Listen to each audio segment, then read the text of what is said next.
A wealthy black CEO takes an evening walk in an upscale New York neighborhood, only to be confronted and humiliated by a racist cop who assumes he doesn't belong.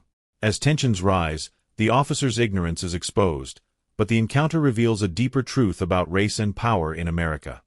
The sun had just dipped below the skyline, casting a warm, golden glow over the towering buildings of New York City. The streets were alive with the hum of evening traffic and the chatter of people heading to dinner, their voices mingling with the distant honks of taxis and the rhythmic pulse of city life. In the midst of it all, Marcus Jackson walked alone, his steps steady and purposeful. Marcus was a man of stature, tall, broad-shouldered, and dressed in a tailored navy blue suit that fit him perfectly. The polished leather of his shoes gleamed under the streetlights, and the gold watch on his wrist caught the fading sunlight. To anyone passing by, he appeared as any other professional, perhaps a lawyer or a businessman finishing his day with a stroll. But Marcus was more than he seemed. He was one of the wealthiest men in the city, a self-made billionaire who had built his tech empire from the ground up. But Marcus never wore his wealth openly. He believed in humility, in the power of community, and in using his fortune to uplift those who needed it most. His company, MJ Innovations, was a leader in technology, but his passion extended beyond the boardroom. He had recently launched an initiative aimed at bringing tech education to underprivileged youth, particularly in communities that were often overlooked by the mainstream system. Tonight, as he walked the streets of his city, he reflected on the progress of that project. The air was crisp, the scent of street food wafting in the breeze as Marcus made his way past a row of upscale restaurants and boutiques. He noticed people glancing at him, some curious, some indifferent, and a few with eyes that lingered longer than necessary. It wasn't unusual. Marcus was used to the stares. In a city as diverse as New York, a well-dressed black man strolling through a wealthy neighborhood was still, at times, an anomaly. He passed a small park where children played on the swings, their laughter echoing in the air, and for a moment, he felt a pang of nostalgia. Growing up, he didn't have access to the kind of opportunities he now provided through his company. He thought of his childhood, of struggling to find a place where he belonged, where he wasn't judged for his skin color or for his ambitions. Those memories had shaped him, fueling his drive to create opportunities for the next generation. As he continued down the avenue, he glanced at the illuminated storefronts displaying high-end fashion and luxury watches. He often found it ironic that he could easily afford everything in these stores but had little interest in them. Marcus wasn't one for extravagance. His real joy came from watching the impact his work had on people's lives, seeing young men and women who had once been marginalized now standing confidently in the spaces they once felt unwelcome. Tonight, he was thinking about his next big move, an expansion of his educational program into cities across the country. He had plans to partner with civil rights organizations and local schools, ensuring that his initiative reached as many young people as possible. His vision was ambitious, but that had never stopped him before. If anything, the challenges only motivated him further. Turning a corner, he felt a momentary sense of unease. The area, though upscale, was also known for its frequent police patrols. Marcus knew all too well how the presence of law enforcement could shift from being a symbol of safety to a source of discomfort for someone who looked like him. It wasn't the first time he felt that familiar tension in his chest, the quiet worry that, despite his success and the influence he wielded, he could still be seen as a suspect simply because of the color of his skin. Marcus took a deep breath, pushing the thought aside. He had every right to be here. This city was as much his as anyone else's, perhaps even more so.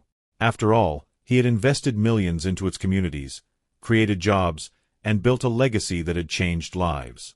He belonged, and he refused to let anyone make him feel otherwise.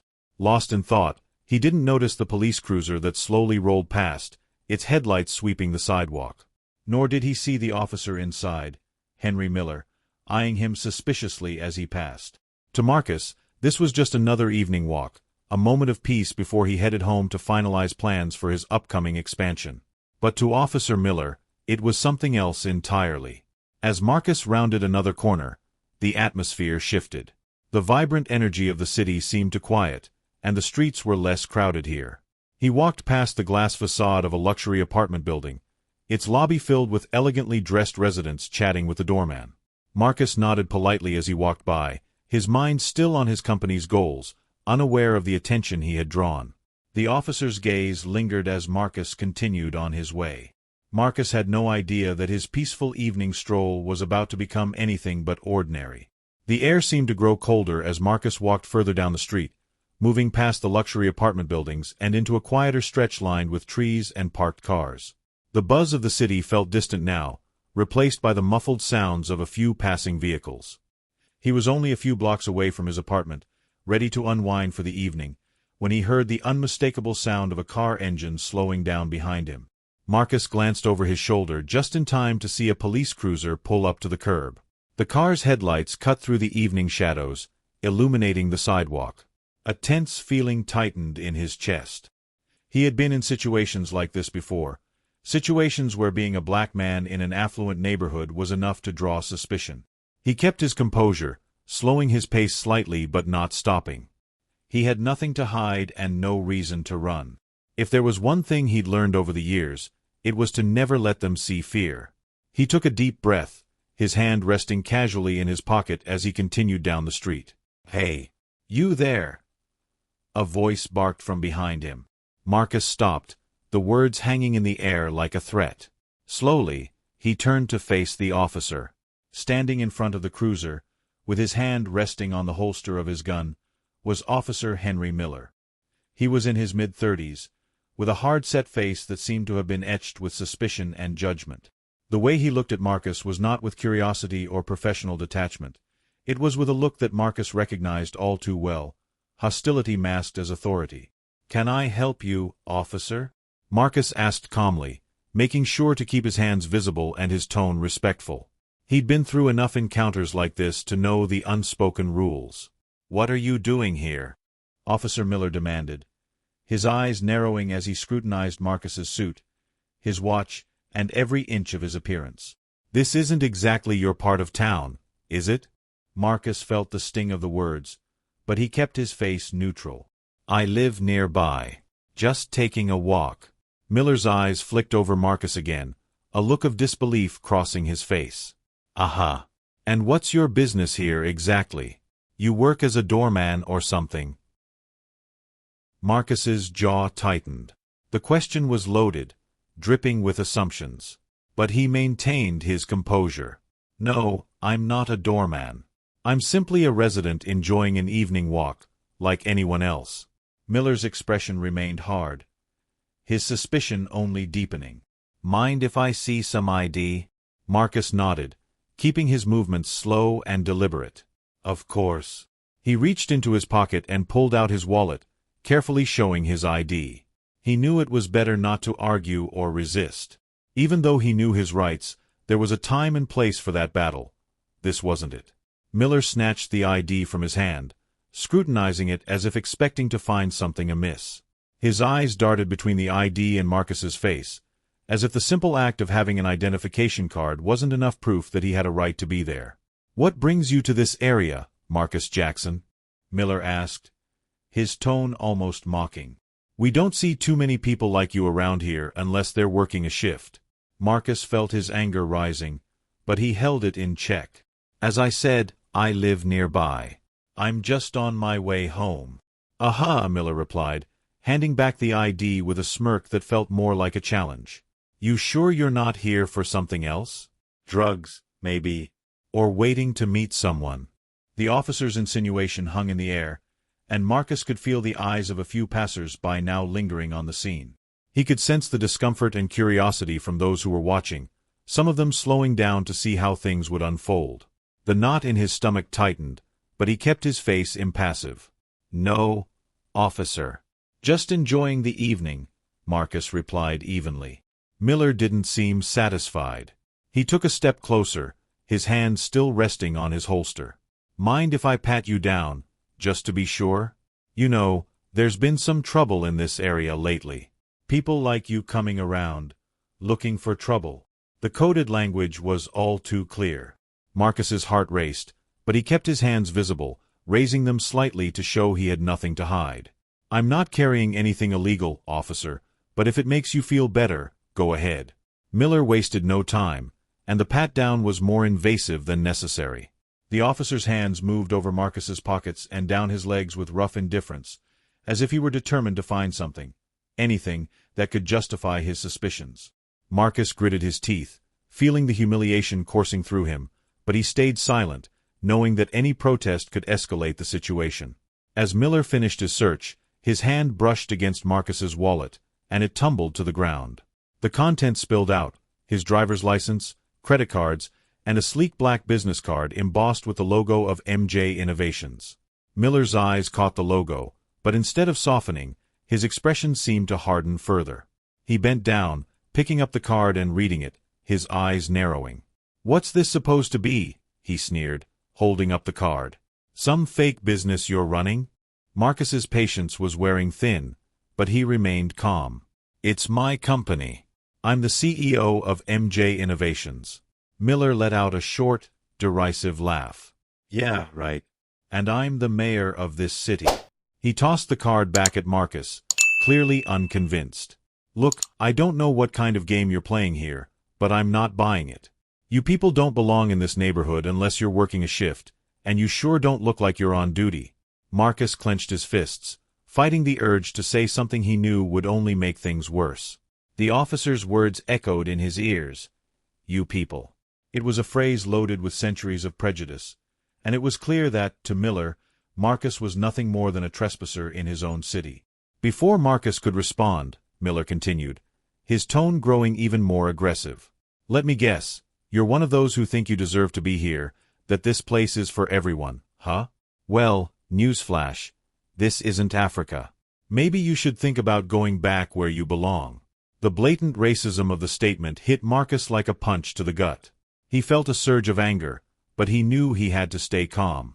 Losing his temper wouldn't help. If anything, it would play right into the officer's hands. Marcus took a deep breath, forcing himself to maintain his composure. "I have as much right to be here as anyone else," Marcus said quietly, meeting Miller's gaze with unwavering eyes. "This city belongs to all of us." But Miller wasn't listening. He was already looking past Marcus, his eyes scanning the street for any other potential witnesses or troublemakers. "Yeah, we'll see about that," he muttered, taking a step back. "Don't go anywhere." As Miller turned to speak into his radio, Marcus glanced around. A small crowd was starting to form, some people recording the incident with their phones, others watching in uneasy silence. Marcus felt the weight of their eyes, the tension of the moment pressing down on him. He knew he was on the verge of becoming another statistic, another black man wrongly targeted, another story of injustice. He took a deep breath, preparing himself for what might come next, aware that the encounter was far from over. Marcus stood still, his hands at his sides, his heart pounding as he watched Officer Miller speak into his radio. The officer's eyes darted from Marcus to the small but growing crowd, and Marcus could see the satisfaction in his expression. Miller enjoyed the spectacle. To him, this was about power, about asserting dominance over someone he perceived as lesser. The onlookers varied. Some were passers-by, pausing their evening strolls to watch, while others were residents of the luxury buildings, peering out from behind windows or their phones. The murmurs of the crowd created a low buzz in the background, mingling with the hum of the city. A few people whispered to each other, some clearly uncomfortable, while others watched with detached curiosity. Miller's voice cut through the noise. "Stay where you are," he commanded as he turned back toward Marcus. "I'm waiting for backup. We're going to sort this out, and I want to make sure you're not causing any more trouble." Marcus clenched his jaw. He knew what was happening. The officer was dragging this out, hoping to make an example out of him, to humiliate him further in front of the growing crowd. The frustration simmered inside him, but he forced himself to stay calm. Losing his temper would only escalate the situation and give Miller the excuse he was waiting for. "Sir, I'm not causing any trouble," Marcus replied, keeping his voice even. "I've complied with all your requests. I'm just asking to be allowed to go on my way." Miller sneered. "Sure, after we check you out. Can't be too careful, you know. This area's had a problem with, well, people like you lately." He smirked, knowing exactly what he meant. A few people in the crowd exchanged glances. Some frowned, clearly uncomfortable with the officer's words. One man, a middle-aged white resident dressed in a designer coat, shook his head. "Hey, come on, officer. The guy hasn't done anything," he called out, his voice a mix of irritation and disbelief. Miller turned his glare to the man. "Step back, sir. This is police business. If you want to file a complaint, you can do that later." The man raised his hands in surrender, backing off. The officer's attention shifted back to Marcus. "Empty your pockets," he ordered. "I want to make sure you're not carrying anything illegal." Marcus's eyes flicked to the crowd, his frustration mounting as he felt the invasive stares and the expectation that he'd comply. He knew he had nothing to hide, but that wasn't the point. This wasn't about safety. It was about power, about putting him in his place. But he also knew that refusing could escalate things even further. Slowly, Marcus reached into his pockets and pulled out the contents: a phone, a set of keys, and his wallet. He held them up, showing that he had nothing else. "Place them on the ground," Miller instructed, his voice cold. Marcus complied, bending down to set the items on the sidewalk. As he stood back up, he noticed some people in the crowd with their phones raised, recording the entire incident. Part of him was grateful. He knew those recordings might be the only evidence he had if things went south. But another part of him felt the humiliation even more intensely. He was a successful businessman, a billionaire, and yet here he was, reduced to a spectacle on a sidewalk. Miller's eyes zeroed in on the wallet. "Open it." Marcus bent down again, opening the wallet to reveal his driver's license, credit cards, and a sleek black business card embossed with the logo of his company, MJ Innovations. The officer's eyes darted over the contents, and when he saw the card, his face twisted into a mockery of disbelief. "What's this supposed to be?" he said, lifting the card as if it were incriminating evidence. "MJ Innovations. Huh? Sounds fake. You run some kind of scam operation?" Marcus felt his temper flare, but he forced himself to keep his voice steady. "It's my company, officer. I'm the CEO." Miller laughed, a short, bitter sound that echoed against the building walls. "Right, the CEO. You expect me to believe that? You think you can just make up a fancy title and it's going to get you out of this?" Marcus took a breath, holding back the urge to snap back. "I don't need you to believe me. It's the truth." The officer smirked and shook his head, his fingers still gripping the business card. Sure. Let's see how real it is." He waved the card in the air, then tossed it carelessly onto the sidewalk. "Tell me, Mr. CEO, if you're so successful, why are you walking around here dressed like you just got off work at a rental car place?" The comment stung, but Marcus didn't react. He knew any response could be twisted against him. Miller was enjoying this. He was in his element, using his authority to degrade and belittle. It didn't matter to him who Marcus actually was. All that mattered was that he felt he had control. The crowd was growing more vocal now.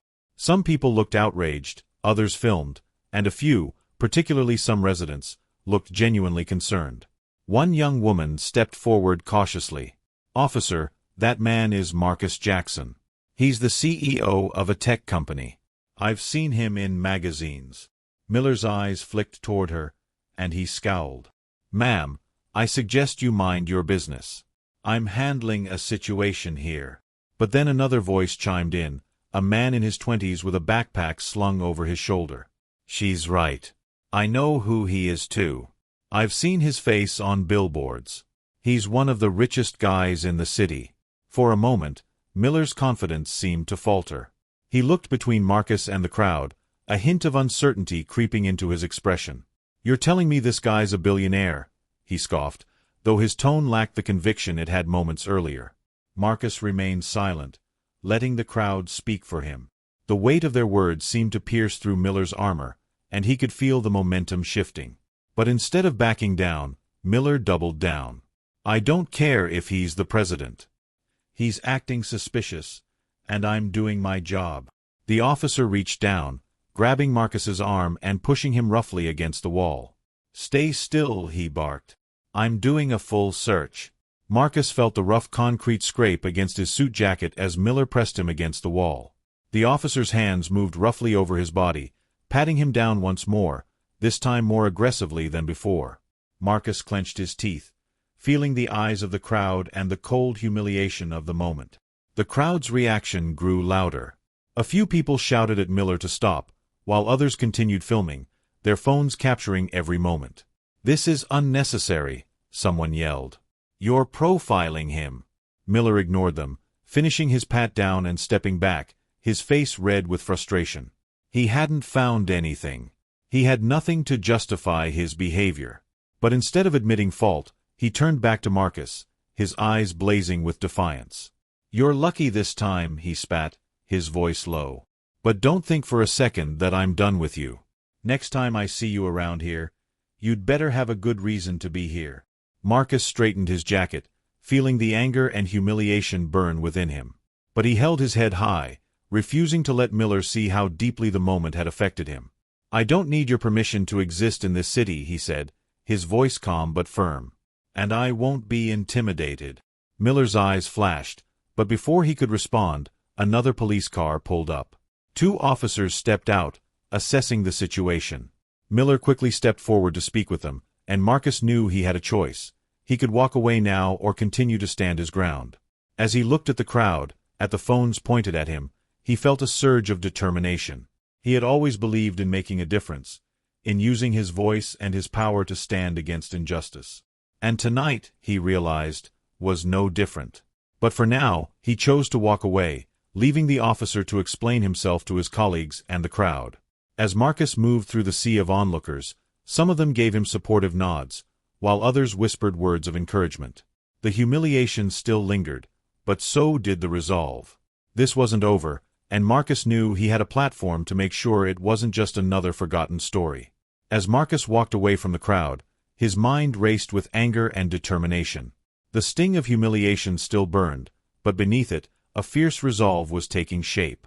This wasn't just about him. He knew that countless black men and women faced similar, if not worse, situations every day, without the resources or platform he had. Tonight was a reminder that no amount of wealth or status could shield him from the reality of being black in America. When he reached the corner, he pulled out his phone.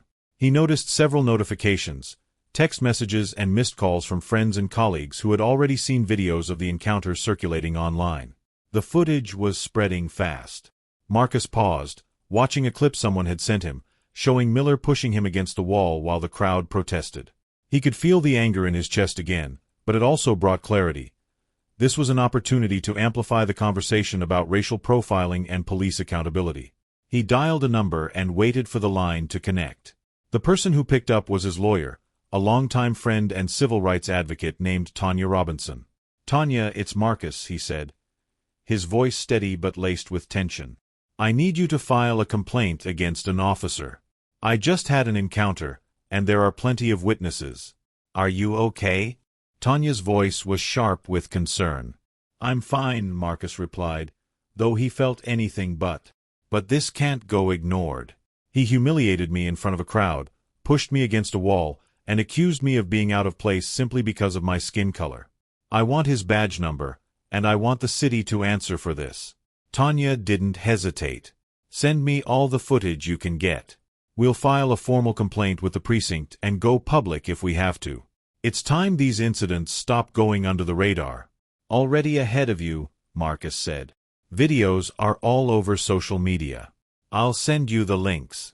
As he hung up, Marcus felt a sense of determination solidify within him. This was personal, but it was also bigger than that. He knew he had the power and influence to make sure this didn't become just another forgotten incident.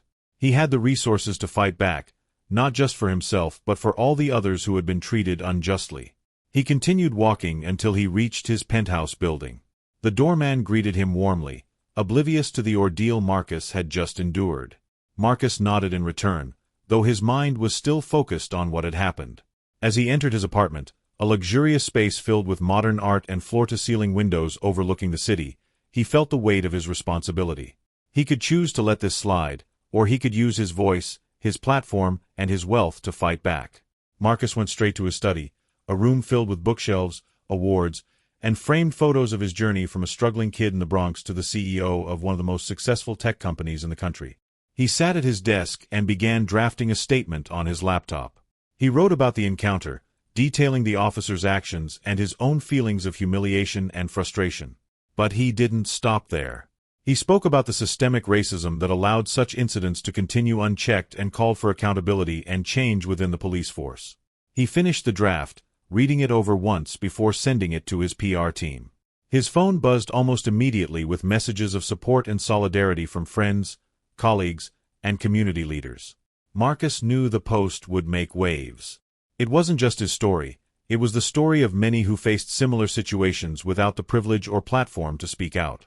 As he sat back in his chair, his phone buzzed again. This time, it was a message from Elena Rivera, a prominent journalist who had covered his rise as a tech entrepreneur. She was reaching out about the incident, wanting an interview. He replied, agreeing to speak with her. "Let's make this about more than just me," he texted. "I want to talk about the broader issue of police profiling and what we can do to change it." That night, Marcus went on the air with Elena. He didn't mince words. On camera, he described the humiliation he felt when Officer Miller shoved him against the wall, how it didn't matter that he was a CEO or a billionaire. His skin color had rendered him suspicious in the eyes of law enforcement. He talked about the systemic racism that allowed such behavior to persist and called for concrete action. Better training, greater accountability, and partnerships between tech companies, civil rights organizations, and law enforcement to create meaningful change. He could see the anger and frustration in Elena's eyes as she listened. "Marcus, you're one of the most influential voices in the tech world. What do you plan to do next?" Marcus paused, letting the weight of his words sink in. This isn't just about one encounter or one officer. It's about a system that needs to change. "My company is launching an initiative to provide legal aid and resources for victims of racial profiling. We'll be funding programs that help hold officers accountable and pushing for policy changes to protect the rights of all people, regardless of their race or status. I'm not just going to talk about it. I'm going to use my platform and resources to do something about it." Elena nodded, her expression one of admiration and support. "And Officer Miller? Have you filed a complaint?" "Yes, my lawyer is already on it.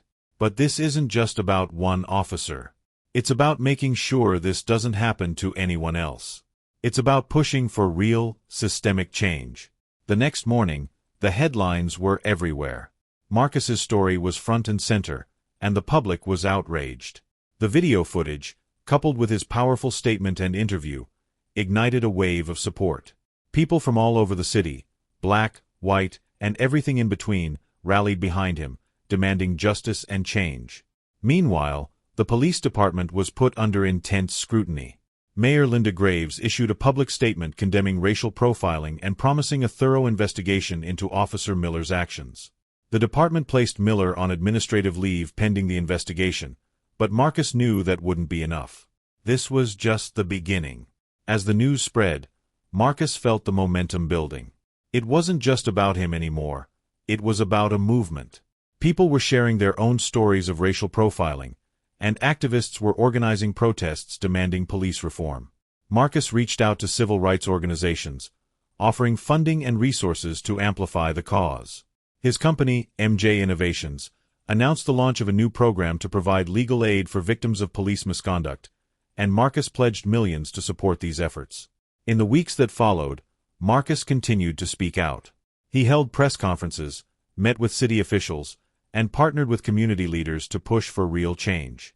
Officer Miller's history of complaints was brought to light, and it became clear that he was a symptom of a much larger problem within the police department. Public pressure mounted, and the city had no choice but to take action. For Marcus, the humiliation he felt that night was still a painful memory, but it had become a catalyst for change. He refused to let it be just another story of injustice. Instead, he turned it into a movement, using his platform, his resources, and his influence to challenge a system that had long oppressed people who looked like him. He knew it wouldn't be easy, and he knew the road ahead would be long. But as he looked out at the city skyline from his office window, he felt a sense of purpose. He was no longer walking this journey alone. He had the support of a community, a movement, and a cause that was bigger than himself. And this time, he was determined to make sure their voices were heard. The weeks following the incident were a whirlwind of activism, media attention, and legal battles. Marcus's story had not only gone viral but had sparked a citywide movement for police accountability and racial justice. What had started as a single encounter was now the catalyst for a much larger conversation, one that Marcus had no intention of letting die down. The video footage of Marcus's confrontation with Officer Miller continued to circulate on social media, amassing millions of views.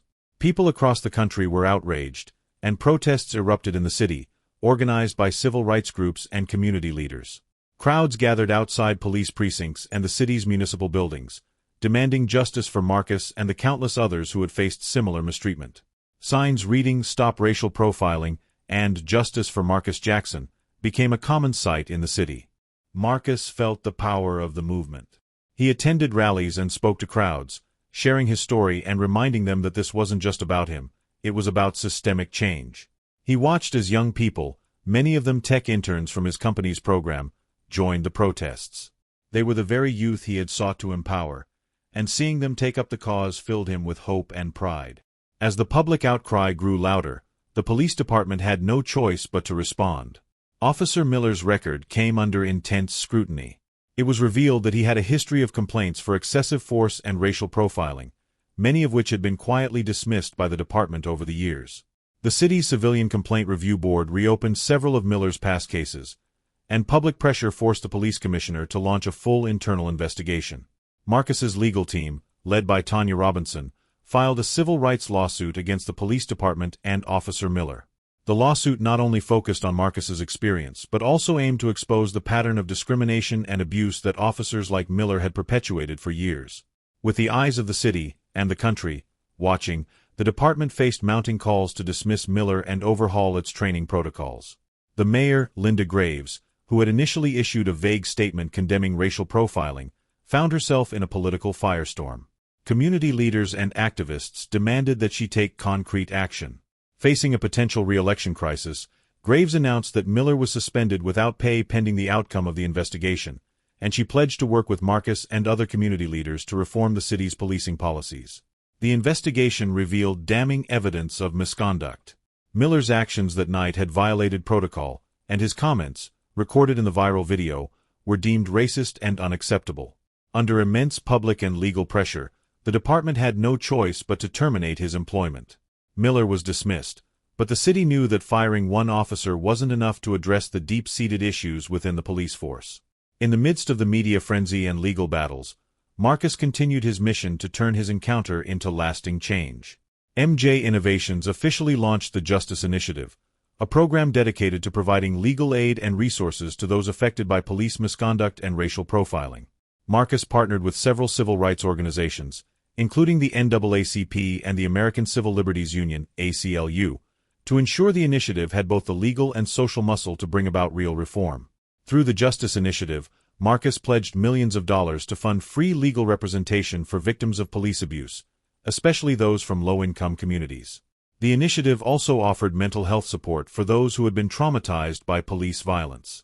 Marcus knew that the emotional scars were just as significant as the legal ones, and he wanted to create a comprehensive system of support for those who had suffered. But Marcus's vision extended beyond just providing aid. He wanted to address the root causes of the problem. He began meeting with city officials, police leaders, and lawmakers, advocating for policy changes that would lead to real accountability. His team pushed for reforms including mandatory racial bias training for all officers, the implementation of body cameras that couldn't be turned off during police interactions, and the establishment of an independent oversight committee to handle complaints against officers. He also used his influence in the tech world to promote the development of technologies that could support these reforms. Marcus's company began developing software for better data collection and transparency within police departments, ensuring that every interaction, complaint, and incident was documented and accessible to the public. The public's response was overwhelmingly positive. The Justice Initiative received donations from other tech leaders, celebrities, and everyday citizens who wanted to contribute to the cause. It wasn't just about one man's fight anymore. It was a collective effort to reshape the city's approach to law enforcement and to make New York a safer place for all its residents, regardless of race or background. Months later, as summer arrived, the city looked different. The protests had evolved into organized town halls and community meetings where people of all races, ages, and backgrounds gathered to discuss real solutions for police reform. The once divided city felt more united than ever, fueled by a shared commitment to change. Marcus found himself at one such town hall, standing in front of a packed room of city residents, activists, and officials. He spoke about his experience, not as a victim, but as a catalyst for the movement that had followed. He talked about the power of community and the importance of using one's voice, influence, and resources to fight for justice. Change doesn't happen overnight, he told the audience. But every action, every step forward, brings us closer to the city we want to live in. We can't just be bystanders. We have to be the ones who demand accountability, who push for reform, and who build a community where everyone feels safe, no matter the color of their skin. As he finished his speech, the room erupted in applause. Marcus felt a swell of pride, not just in himself, but in the movement he had helped inspire. He knew there was still a long road ahead. Systemic change would take time, but he also knew that they had made progress. His humiliation that night had been turned into power, his anger into action. Later, as he walked through the same neighborhood where the encounter had happened, he noticed something different. There was a mural on one of the walls, painted by local artists. It depicted a powerful image of people of all races, arms linked together, with the words "Justice for All" written boldly across the top. Below, there were smaller words, barely visible unless you were up close, inspired by Marcus Jackson. Marcus smiled as he walked past, feeling a sense of hope. It was a reminder that every battle fought, every voice raised, and every action taken could leave a mark. His encounter with Officer Miller was not just a moment of humiliation, it had become a turning point, a rallying cry for change. As he continued down the street, he saw a group of young black tech interns, students from his company's program, laughing and chatting as they walked to a nearby cafe. He watched them, feeling a surge of optimism. They were the future he was fighting for, and he knew that every step they took was a step closer to a world where they could walk without fear. Marcus took a deep breath, his eyes fixed on the city skyline ahead. It was still his city, and he was determined to make it a place where everyone could walk freely, without prejudice, without fear, where justice truly belonged to all. Months passed, and the impact of Marcus Jackson's story continued to reverberate, not just in New York City but across the nation. What began as a local incident had sparked a national conversation about police accountability, systemic racism, and the power of community-led initiatives for change. Marcus found himself at the center of it all, and while the weight of the responsibility was immense, he was determined to see it through. The Justice Initiative gained momentum, becoming a model for other cities across the country. Marcus's story appeared on major news outlets, and he was invited to speak on national platforms. He appeared on talk shows, participated in panels, and spoke at universities, sharing not only his personal experience but also the importance of building systems that supported victims of racial injustice. One of the most significant moments came when Marcus was invited to testify before a congressional committee on policing reform. Standing in front of lawmakers, he delivered a powerful statement that outlined the necessity of systemic change. He spoke about his privilege as a wealthy, influential black man and how, despite that, he still faced discrimination. "If this can happen to me," he said, "imagine what happens to those who don't have my platform, who don't have the resources to fight back." His testimony was met with standing applause, and soon after, lawmakers began drafting new legislation aimed at addressing police misconduct and increasing accountability nationwide. The proposed bill, named the Jackson Act, called for mandatory racial bias training, independent oversight committees in police departments across the country, and the implementation of body cameras as a standard. Though the road to passing the legislation would be long and filled with political hurdles, Marcus's influence had already shifted the dialogue. He had become a figurehead for change, and the Justice Initiative's legal team worked closely with lawmakers to ensure that the bill addressed the needs of those most affected by police brutality. Marcus knew that legislation alone wouldn't be enough to bring about the kind of change he envisioned. He expanded the Justice Initiative to include a national coalition of tech companies, civil rights groups, and grassroots organizations. Together, they developed technology aimed at increasing transparency within law enforcement. They created an app where individuals could report police misconduct in real time, share video evidence, and access legal resources instantly. The app, named SafePath, quickly became popular. It allowed marginalized communities to document their experiences safely, ensuring that incidents like Marcus's wouldn't go unreported or ignored. The Justice Initiative partnered with cities to integrate SafePath into police systems, making sure that reports were not only collected but acted upon. Marcus's company, MJ Innovations, also funded technology centers in underserved communities, offering free coding classes and tech education programs aimed at empowering the next generation. These centers became safe spaces for young people, where they could gain the skills needed for high-paying tech jobs while also learning about their rights and how to use technology to advocate for justice. Marcus often visited these centers, speaking with the students, many of whom looked up to him as both a role model and a mentor. He shared his story, emphasizing that their success was not just measured by financial gain, but by their ability to uplift their communities and fight for what was right. As the movement grew, Marcus found allies in unexpected places. Prominent business leaders and CEOs, many of whom were his competitors, reached out to support the Justice Initiative. They offered funding and resources, recognizing that standing up for racial justice was not just a moral obligation but an essential step toward building a more inclusive economy. Some of Marcus's biggest supporters came from the tech world. Executives who had once viewed him as a rival now stood by his side, using their platforms to amplify the movement. Together, they organized a nationwide campaign called Code for Justice, which encouraged tech companies to invest in programs that promoted diversity, transparency, and accountability in law enforcement. But Marcus's most surprising ally came from within the police force itself.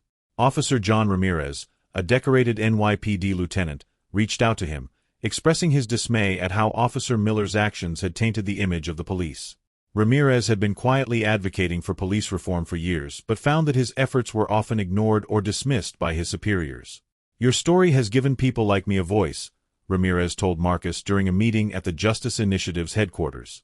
"The good officers, the ones who want to protect and serve without prejudice. We need allies like you to push for the changes we've been fighting for from the inside."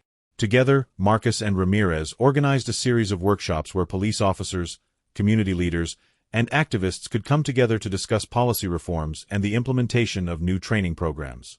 The goal was to rebuild trust between the community and law enforcement. One workshop, one conversation at a time. Despite his success and the movement's growing momentum, Marcus often reflected on his personal journey. He knew that, while his wealth and influence allowed him to create change, the real heroes were the everyday people who joined the fight, those who showed up to protest, who shared their stories, who demanded better from their leaders. Marcus was humbled by their courage, and he felt a renewed sense of responsibility to honor their efforts. One evening, as he walked through his office, Marcus paused in front of a framed photo on the wall. It was an image from a few months ago, taken at one of the early rallies in New York. In the photo, he was surrounded by people of all races, holding signs and chanting for justice. The look of determination on their faces mirrored his own, and it reminded him that this movement was bigger than any one person. But the fight had also taken a personal toll. There were nights when the pressure felt overwhelming, when the weight of expectations threatened to crush him. In those moments, Marcus turned to his family and close friends for support. His lawyer and friend Tanya remained a constant source of strength, and they often strategized late into the night, fueled by the same sense of purpose that had brought them together. As time passed, the city began to feel different.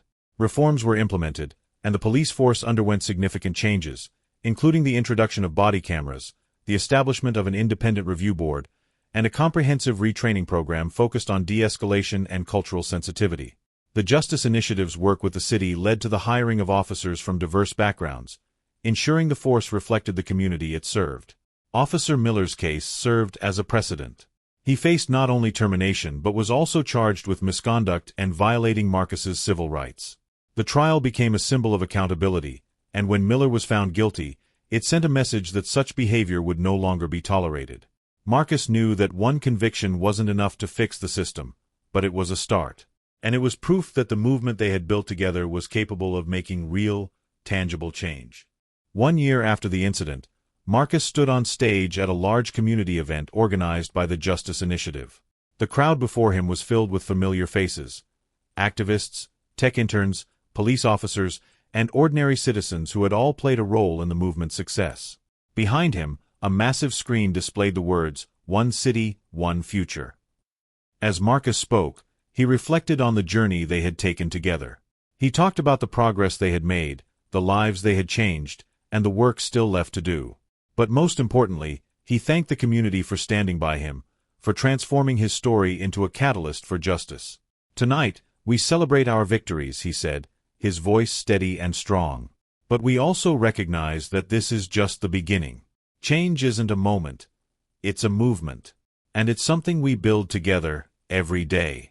As the crowd erupted in applause, Marcus felt a deep sense of fulfillment. The humiliation he had felt that night had become a distant memory, replaced by the pride of knowing that he and his community had turned pain into power, injustice into action. In the end, Marcus Jackson's story wasn't just about one man standing against a corrupt system. It was about a city and a country coming together to demand something better. And for Marcus, that was the legacy he was most proud of. He looked out at the faces in the crowd, at the young tech interns who had once felt out of place but now stood tall, and he smiled. This was his city, and now, it truly felt like it belonged to everyone.